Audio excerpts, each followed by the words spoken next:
If it is menopause, let's address it. I mean, I think that's been left out of healthcare for a long time. Yeah. Women were often looked at as going crazy, Right. or all kinds of things happened even in the workplace. People not being tolerant to the different symptoms that people had, and that's not okay. Yeah. It happens to every woman. We are Moms Unhinged, a nationally touring stand-up comedy show. Join us in our podcast as we explore everything from motherhood, midlife crisis, marriage, divorce, online dating, menopause, and other things that irritate us.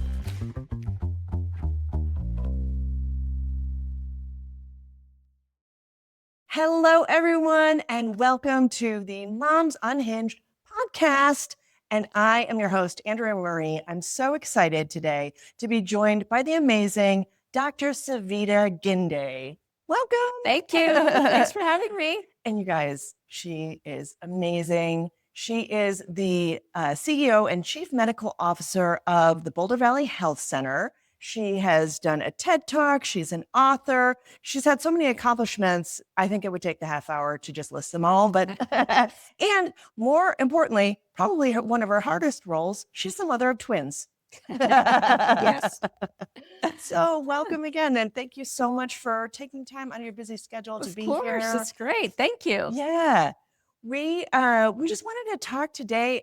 We've got an exciting show coming up together that we're going to talk about a little bit later, but we're also going to talk about like just some of the roles of Boulder Valley Health Center. Tell us a little bit about what you do there and like how you help women. Yeah. So we exist Mhm. as a reproductive and sexual health center, Mhm. providing abortion care and education, including a spectrum of services. And we serve all people, men, women, anyone across the gender spectrum, and especially those who might have difficulty in accessing healthcare. Yeah. So what does that mean? I Mm. mean, it means that we see patients who have insurance, who don't have insurance. We want to make sure that everybody has access to high quality care, Yeah. because that's important. It's so important, especially, as mothers, as women, it's just, and we've got a lot going on. Yes. I mean, It's the daily juggle, it is. and I call it Jenga. One little thing comes out of the day and the whole thing. Exactly. I think that's my insides too. So tell us a little bit more about what you do there. I'm curious, like, what does your daily life look like there? How do you help and serve in your role? Yeah, I mean, we're mainly, as an organization, we're a health center. So we are mostly seeing patients every day, either in the reproductive health or the sexual arena. For myself, I'm either in meetings all day or I'm seeing patients. Yeah. Or I'm trying to do both. Yeah. Or we're providing education, meeting with community organizations that support our work, that we refer to, that refer to us, and just making sure that all of our patients and all the people that come to us get their needs met, either directly from us or through a community partner. Yeah, that's so great. I love that. And so important. So yeah. And I'm going to just tease a little bit about the show. We're going to be talking about menopause in the show, which I think I'm having a hot flash right now, just to demo. Yes. But tell us how you help women in menopause and how you serve there, and what kind of the important things are for women who are going through that. Sure. I mean, I think one of the most important things with the menopause transition is that it can start early, in the late 30s, even for some. And this is just organically, sort of naturally, outside of any type of surgery or anything that might happen at a different age. But just to normalize the experience, it can come with a spectrum of different symptoms. And, you can have hot flashes. Yeah. It could be caused by menopause, perimenopause. It could be caused by other issues. So it's really important that anytime you have symptoms, you go and get it checked out. Make sure it's not your thyroid. Make sure it's not something else. And if it is menopause, let's address it. I mean, I think that's been left out of healthcare for a long time. Yeah. Women were often looked at as going crazy, Right. or all kinds of things happened even in the workplace. People not being tolerant to the different symptoms that people had, and that's not okay. Yeah. It happens to every woman. A lot of people were meant to feel very isolated with the symptoms they were having. Mhm. And I've noticed as people start to go through the menopause transition, and especially when they're closer to menopause, there's an internal need that develops about seeking connection with others. Yeah. And I think that to me really ties into normalizing the menopause experience. It happens to anyone who has a uterus and ovaries. Yeah. And we can all last through it, which is super important, but Right. also get some medication and the things that we might individually need to help us through that to make sure that we're maintaining the quality of life that we all want. Right. Exactly. It just can affect everything. It can really Yes. just cascade into, yeah, sleep issues. I didn't even know that itchy ears was a sign. I was like, itchy ears? What? That's wild. But yeah, there's so many things, and it's funny because I did kind of think I was through menopause, but then I mean, there's no real like, it's such a It never it, ends.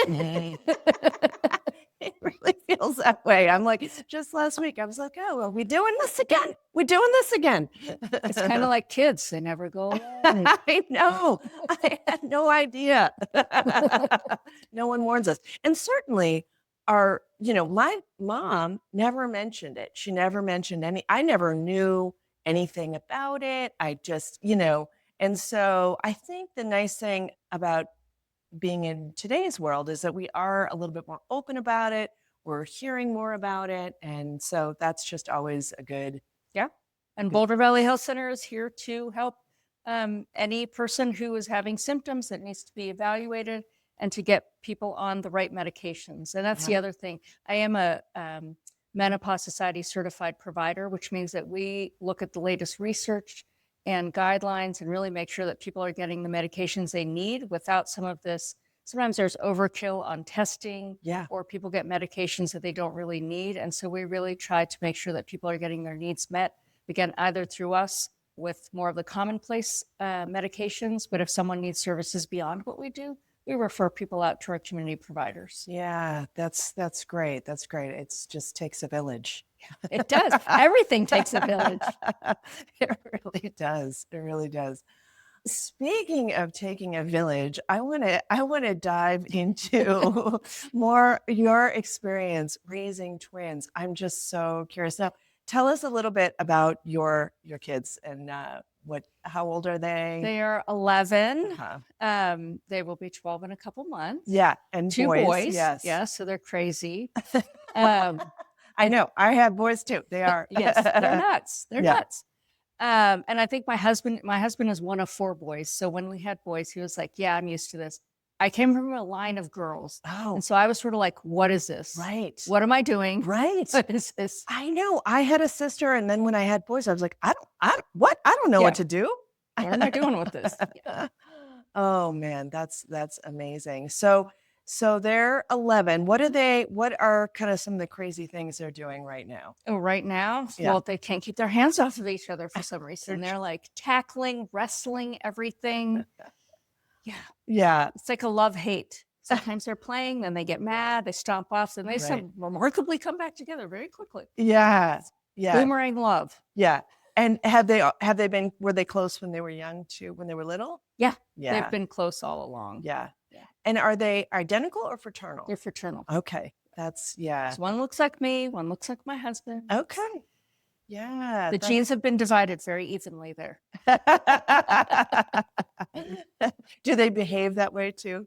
Are they like have that Actually, not temperament? so much. Okay. Yeah. Because I have one of my boys is like me, one is more like my ex-husband. So it's just always interesting.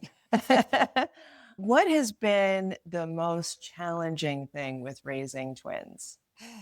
Raising twins when they were young across COVID. That in itself was its wow. challenge. Yeah. But I think one of the most challenging things is making sure that they have this unbreakable bond. I can tell you that we went through, you become a new parent, you go through all these parenting classes. Yeah. And then we'd go and I'm like, why am I here? Because what they would say was, but you're different because when you have twins, it's different. It doesn't follow these norms. So I was like, why am I here? I don't have time for this. Yeah. So you don't get a lot of guidance on it. Right. It's about helping them develop independent personalities, but they're also bonded in a way that's different. Yeah. And of course, across COVID, it was unique because every time they'd have a class, sometimes the classes would start up across COVID. So they put them together because they're like, well, you already lick each other and do everything else. So you can spar with each other in jujitsu or whatever. they're always together. It doesn't give them time to develop independently. Right. And so it was a little bit of struggle even with school when we start, when they started in grade school, of saying, I want to make sure they're at least in different classes. Yeah. And getting a school district to allow that. But we've navigated fine. Right. Yeah, I didn't even think about that everyone just kind of lumps them together, but they need a little alone time, don't we? We all need a little alone time. And I'll tell you the biggest challenge, and no one knows this until you're getting on a plane, but you can only have one lap child per row. So when we would travel, my husband would be sitting behind us with the second lap child, and there were like 3 people, the one in our row and the 2 in his row, that were probably not very happy. We would pass kids back and forth sometimes because, they get bored. Yeah. Yeah. Oh my gosh, I didn't even know that. One There's lap only 4 oxygen masks. Oh, I see. Interesting. Yeah, it seems like, it'd be nicer if you could just annoy one person. Yes, but we annoyed 3. Oh man, wow.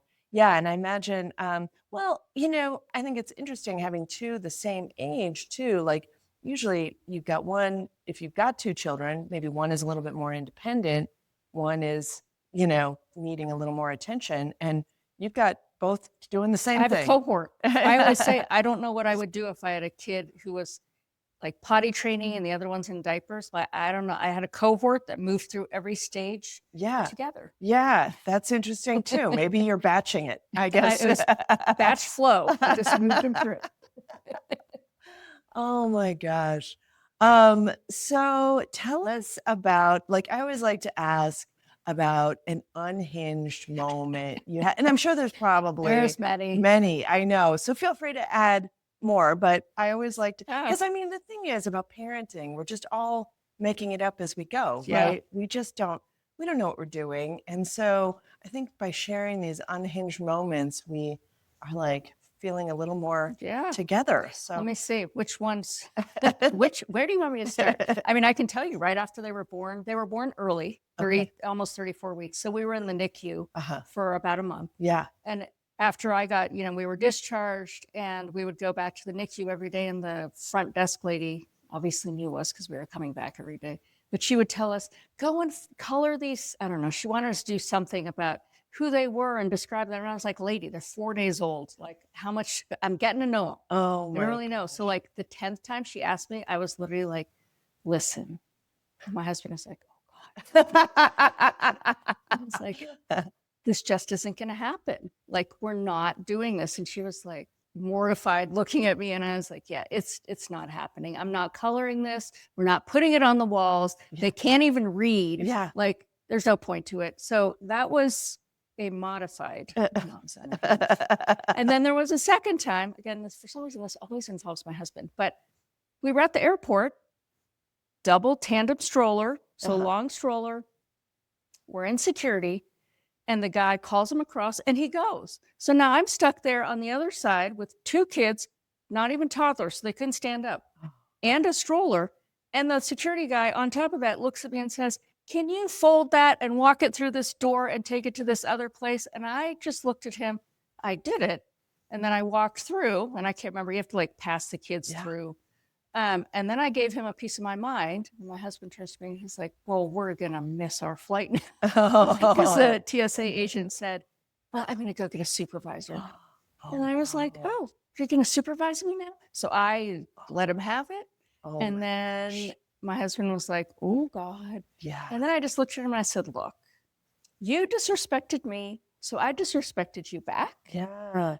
And now it's time to just walk on. And so he just looked at me and he was like, okay. So, we've had a couple different things where I was like, I'm not doing this. I know. That's got to be travel. Has got to be. Travel is stressful with children, right? But that is added stress, just trying to get them through TSA. No one helped me. I could say that in line. And now I feel like people are a little bit more helpful. Yeah. But I had to sit one kid down in the tray for a second to get gosh. It was just, Yeah, that's terrible. That is terrible. Oh, man. Yeah. We've had some crazy travel stories too, where just, they're throwing up everywhere. It's just, travel is crazy. Yeah. I will tell you more recently, My kid, I do pick up sometimes, and I always say those 15 minutes in the car to and from school are the most enlightening bonding Oh, times that you yeah. can have. Yeah. And one of my kiddos was like, today we talked about sex and sexting. And I was like, oh, really? Of course, caught me off guard. I'm not prepared for these conversations. Yeah. Even though I talk about this almost every day. Well, not necessarily about sexting, No. but sexually related conversations, but not with my kid. So Yeah. it always catches you off guard. Yeah. And I said, okay, well, let me just tell you, no one ever, never, ever needs to see a picture of your penis. I just made it clear because I always have this vision in my head that whatever I say will stick. And then when they're actually like thinking about doing something, Yeah. they're like, oh, I can hear my mom's voice. And then that'll just like dampen desire. So I've drilled it into their head. No one ever needs to see a picture of your penis. I'm just going to tell you now, Yeah. in your future, when you're 35, Yeah. ever, Yeah. it gets immortalized in wherever these archives are of texts. No one ever needs to see it. So I'm hoping you won't see a dick pic from any of my kids. No, I feel like that should just be a thing. Why can't we? Let's just put it on a big billboard. Yeah, for many. no one ever needs to see Yeah. it. No. Yeah. Well, I'm going to share a little joke with you. So I've never personally gotten a dick pic, but I was married for 20 years. Mhm. So back in my day, guy would have had to take several pictures on his camera, Oh, drop gosh. the film off at Walgreens, and That can get the FBI after wait you. 3 to 5 business days. So yeah, no, but it is a huge thing now. And now in the world of AI, oh my gosh, I don't, your kids being younger, that's a whole different thing I didn't have to deal with. My kids are now launched. So how do you deal with some of those conversations? We keep it real. Yeah. Yeah. I mean, we talk about it. We have boundaries. I actually think they're on in terms of a bell curve of when everything launched. And I always say, anytime there's something new, it's the internet, it's social media, whatever it is, everyone goes to one extreme and then we slowly kind of get back to the middle balanced place we should be. I think I'm lucky in that way that my kids are a little bit younger. And right now, we see lots of conversations happening at a federal level and local level about where there has to be boundaries, age limits, Yeah. Roblox, Yeah. Minecraft, all the anxiety and depression that can come out of screen addiction, all of those things. We're at the other end of it, so we can put a little bit of those boundaries in place for our kids. Yeah. that Yeah. I think some of the people who are a little bit older graduating now maybe didn't have those. And Yeah. So it's a completely different challenge to Yeah. build good habits. Yeah, for sure. It's just parenting, I think, just gets harder and harder. I don't know. I don't know if I We've tried to be strategic. Like, we've only introduced our kids to dark chocolate because I'm like, there's no reason for them to have regular chocolate. yeah. We just talked to them from the very beginning about, like, you don't need your phone. We don't carry our phones with us everywhere and do everything to sort Yeah. of model that. Right. So I think it's really important what you model, Mhm. and what they're used to. Right. So Yeah. we've tried to at least be cognizant of that. It doesn't help that they go to school and spend most of their hours with people who don't have the same boundaries. Yeah. Yeah, that's very true. That's very true. Um, yeah, I'm just thinking about your kids and friends. How does that work with twins? I know that can be sometimes a challenge with friendships and having twins. Is that Yeah, they have no, their own it's not friends? much of a challenge. I mean, they get along. They're very different, but they get along, and they are respectful of each other's differences. Okay. But they have common friends. They're in a smaller school, Uh-huh. and so it's actually a great school where they're all really close and friendly with each other. Yeah. And they have always learned to recognize that differences in individual personalities or behaviors are all okay. Yeah. They all have to fit a mold, and so they're very forgiving Yeah. in a way that sometimes I'm like, wow, I learn from them all the time. I know. Sometimes they do teach us lessons. It's like, well, who made you so wise? Yeah. That's great. And it's more the fact that they're not jaded by it. Yeah, they still have hope. Yes, they still have hope. Oh wow, that's awesome. So let's pivot and get a little bit and talk a little bit about our event coming up, because Yes. I am so excited about it. It's so fun. It's we're gonna have such a good time. It is called Coming in Hot. Yes. It's going to be great. Yeah. And so tell us a little bit about the event and what you guys are, how you're putting that together. And then we'll talk about our partnership in there too. Yeah. So this is our signature event for 2026.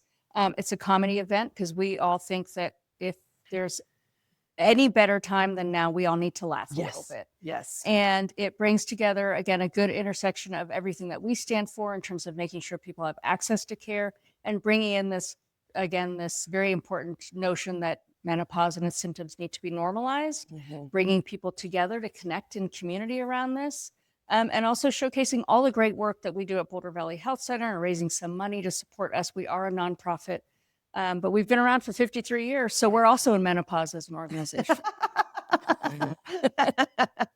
That's great. That's great. And it's going to be at the Dairy Arts Center. Yes.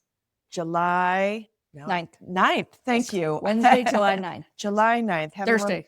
Thursday, July 9th. Thursday, July 9th. And we'll have the link here in the show notes for people to get tickets. But we're partnering to help get the word out about this event, to get the word out about the amazing things that Boulder Valley Health Center does in the world of women's health and menopause specifically.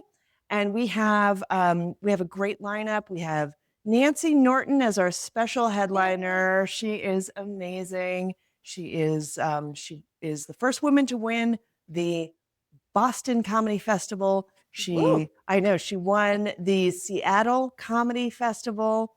And I like to say, just to keep her humble, she came in third in South Dakota. So, and then we have Janae Burris on the lineup as well as our feature. And she is absolutely incredible. She's open for people like Josh Blue, Beth Stelling, Gary Gulman. She's a pro at Comedy Works. And then I will be your MC host for the comedy part of it, and founder of Moms Unhinged. So it's gonna be a fun. It's gonna be fun great night. There's a special meet and greet beforehand. We've got VIP special tickets. You can become a sponsor. All kinds of amazing things with that. It's a great date night. It is a great date night. It is a great date night. So let's talk, and let's again circle back to menopause and talk about what women especially can do to help further their own health around this. Well, I think the first thing is to make a list of all of the symptoms that you have questions. Sometimes people just need validation that what they're experiencing is normal. Yeah. And so just being able to talk to a healthcare provider about what you're experiencing is super important, and having that list ahead of time, because I have patients who sometimes get tongue-tied and I was like, I have a list and I can't remember. So y'all have phones. Yeah. Get your phone. Yeah. And the other thing is, I oftentimes tell my patients, you have to think of yourself going back to the kids. For kids, we're so adamant about setting schedules for them. And then as we get older, that starts to unravel. And now we're eating till we go to bed, and we have our phones till we fall asleep, and we go to bed whenever. Right. And so we never allowed our kids to do that. More importantly, we can't do that to ourselves. Yeah. We have to come up with routines in a similar way. Might not be going to bed at 6 like your kids do, but you might be starting that wind down at 8, 9, 10 o'clock. But having a schedule is super important. Yeah. Both for eating and sleeping. I think it gets more important as you make that menopause transition, just to try to prevent some of those things that happen, like you mentioned with sleep. Yeah. Sleep deprivation or not getting enough sleep. It makes me cranky. I know. And then I can have more unhinged moments. Yeah, definitely. It is. And it's wild that it is happening at this time where you might still be dealing with your kids. My kids are still young. Right. And you're going through this yourself. It's such a challenge as women to try and balance it all. Yeah. But you deserve to have all those things addressed. And if you need supplementation with estrogen or progesterone, the hormones that help keep everything even keel, that's where you come and start having that conversation about what you might need for just to make sure your quality of life is where you want it to be. Right. Exactly. Yeah. It is so important. So, and we just urge any women in the Boulder area to go to Boulder Valley Health Yeah, Center. come on Just in. connect there for sure. And if you're listening from somewhere else, please make sure you're taking care of your own health and putting that as a priority, because that is so important, because we have to keep our own cup filled Yes. in order to serve our family and ourselves and the And world. it's all intertwined. Your Yeah. physical health can impact, like sleep. If you're not getting enough sleep, not only can it make you cranky, you can have disordered eating. Maybe you're not eating the foods, then you're gaining Right. weight. It can also then tie into your mental health. Maybe you're depressed, you're not feeling as good. Yeah. I mean, it all just becomes a big snowball. Yeah. That is. It is such a challenge. So, great. This has been just so much fun. Why don't you tell people where they can find out more about Boulder Valley Health, where they can, and make sure know where people can get tickets for sure. Yes. So you can access everything about Boulder Valley Health Center. There's even a scheduling, if you want to schedule an appointment with us, a scheduling link all on our website, bouldervalleyhealth.org. You will also see a pop-up and a drop-down there where you can find information about our events. So that will include Coming in Hot. Yeah. A lot of details there, the ability to buy tickets. We hope to see all of you there. It's going to be an amazing night. Yeah. But also we'd love to see you beyond that or before that for an appointment, get anyone's needs met, not only around menopause care, but also around birth control or anything else that you might have questions about. It's all important. Yeah, it really, truly is. Well, Dr. Savita, thank you so much for coming on the podcast, being one of our first in-person interviews. This is so fun. And thanks to our crew behind the scenes, making sure we look good. Stacy, Kelsey, thank you all. And thanks, everyone. Make sure you check out the show notes, and we'll see you on July 9th at the Dairy Center for Coming in Hot. Yeah, thank you. Thanks for listening, and make sure you subscribe, share, and follow us on the socials to get more comedy clips.